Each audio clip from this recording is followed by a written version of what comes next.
What if I told you that Nigeria just quietly approved something that could completely reshape the stock market, the pension industry, and even the future of investing in the country?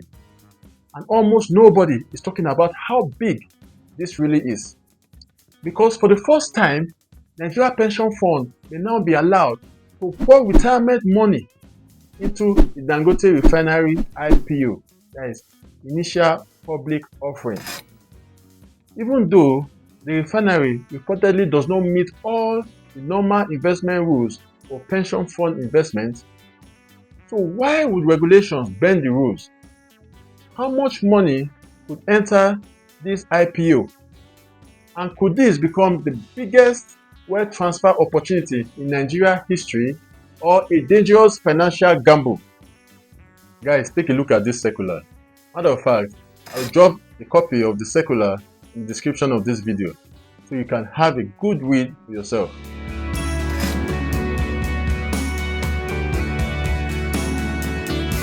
Today, we break down the hidden story behind this Pencom shocking circular and why every Nigerian investor should understand what is happening right now.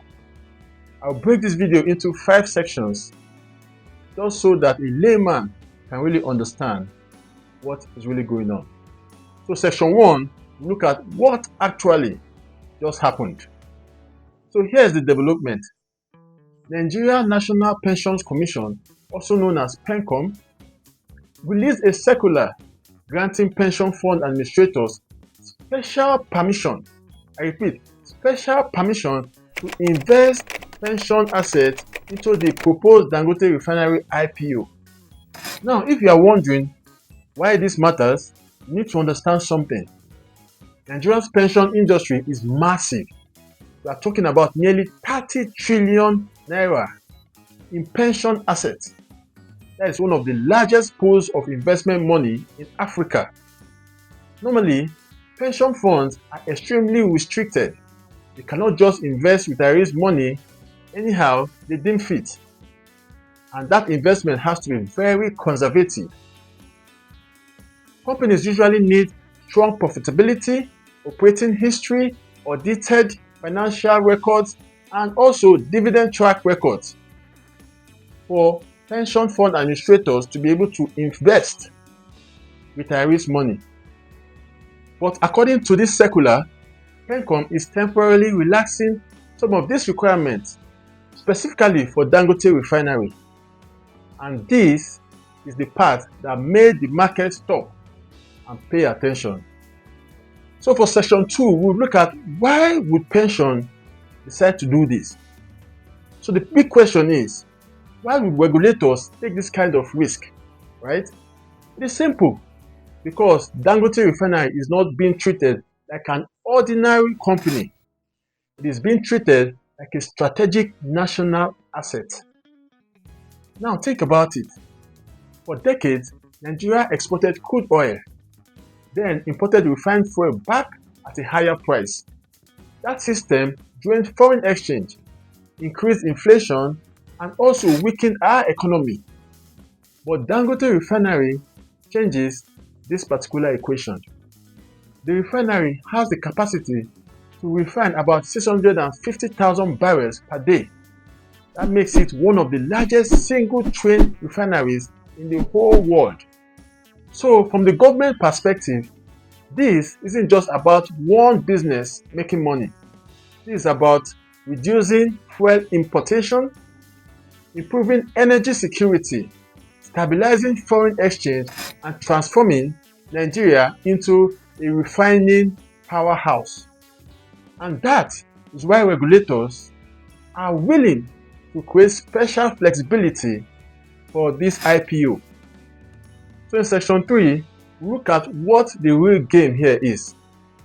Well, the real game is pension money. Now, this is where things become very interesting, because pension funds are what institutional investors call smart money, right? These are the giant pool of capital that drive massive IPOs. Without pension funds, raising billions of dollars becomes much harder.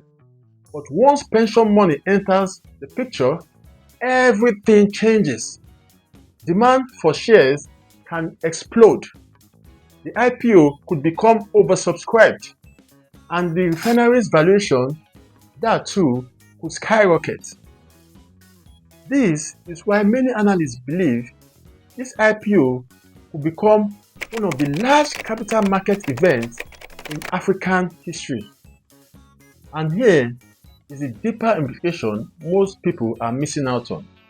This could trigger a new era where Nigerian pension money starts funding major industrial projects inside Nigeria instead of mostly sitting in government securities. So we'll be watching and hoping that this strategy pulls through successfully. So for section 4, let us check out what this means for the NGX. If Dangote refineries eventually list in the Nigerian exchange, the NGX itself could change dramatically. You may want to ask why. This is because Nigeria currently lacks enough mega industrial companies on the stock market. A refinery of this scale could attract foreign investors, could also increase market liquidity, it could bring millions of new retail investors into the market, and potentially it could become one of the most valuable listed companies in the whole of Africa.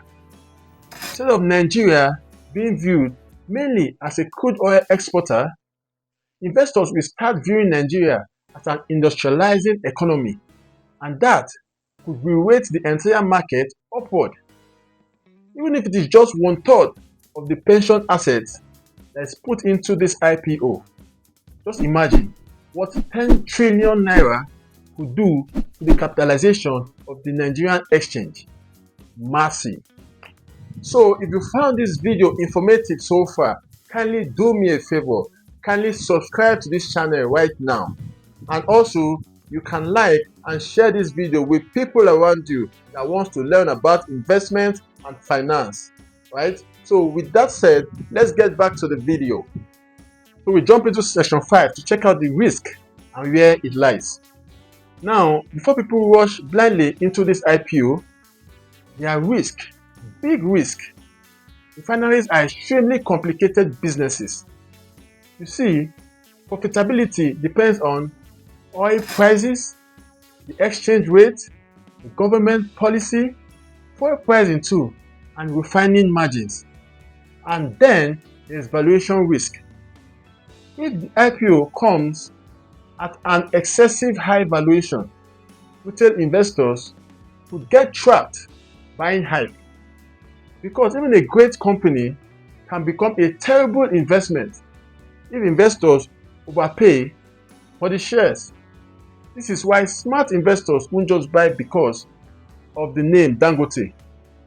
They will analyze the IPO price, the debt levels, the dividend potential, profitability, and long-term cash flow. All these metrics will be added together to know the possibility and the potential of this company growing faster over the long haul instead of dipping just after the listing. Hence, that is why I'm closely looking towards the announcement of the valuation of this company before listing. That has not been announced yet. They've not announced the value that they'll peg to this company during listing yet. So let's look at the final section, right? This one is the bigger message. So amongst all what I've discussed earlier, this particular section brings everything to its climax.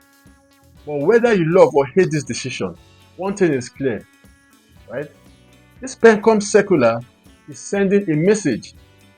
Nigeria's regulators appear ready to strategically channel long-term domestic capital into major industrial sectors and major industrial assets. And if this IPO succeeds, it could reshape the pension industry, the Nigerian stock market, infrastructure financing, and even how Nigerians think about investing. The confidence in the capital market investing will rise to new levels. The question now is, will Dangote Refinery become Nigeria's greatest market success story, or the most overhyped IPO Africa has ever seen? Well, in just a couple of months, we'll find that out. So if you enjoyed this breakdown and want more deep Nigerian finance analysis explained in plain English, make sure you subscribe, because the next few years in Nigeria capital market may create some of the biggest wealth opportunities we have ever seen. And trust me, you do not want to be late to this party. So having talked about the Dangote Refinery IPO, you may want to check out this video over here to see how I dissected the Refinery IPO. I talked about the pros and the cons of the Dangote Refinery IPO, right? And I bet that you pick out one or two from this video as well. As I say, wealth is not luck, it is built from information that is followed with execution. Until I see you again, I salute.